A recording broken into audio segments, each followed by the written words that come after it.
So one of the things that you can actually do in Strikingly is go ahead and generate out your logos with AI as well. So to do that, you can go to add logo and access generate new logo from here, or you can go to the Strikingly's main page. So let's just go around over here onto the main page right here.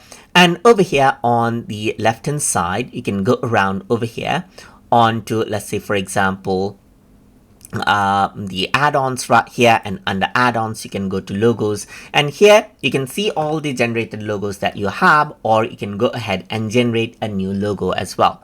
So let's just go ahead and generate a new logo. So let's just go ahead and choose a site that I want to create a logo for. So I'm just going to go around and say I am a multimedia specialist right here, just like this. So I'm going to add in that as description, and I'm going to go around and say Pratik's World right here, just like this.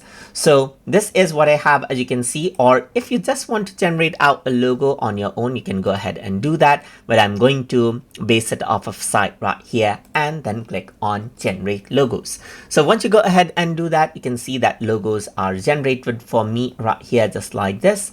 So you can go ahead and choose the one you want right here, just like this, and then click on get my logo. So this is what you have, as you can see, and then based on that you can see that there's different logos that has been generated out to match your style. So you can go ahead and choose right here, just like this. So it's finalizing out the logo. You can see that you get many different styles right here. So you can go ahead and choose the one you want and then click on save logo to go ahead and save it right here, just like this.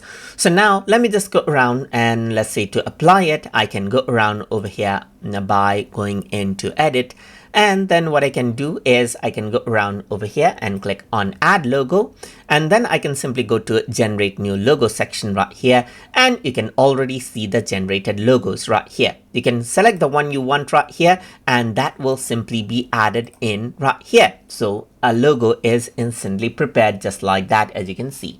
So that is basically how you can go ahead and generate out logos using AI in Strikingly. So I hope you guys learned something as always. And as always, please like, comment, share, and subscribe.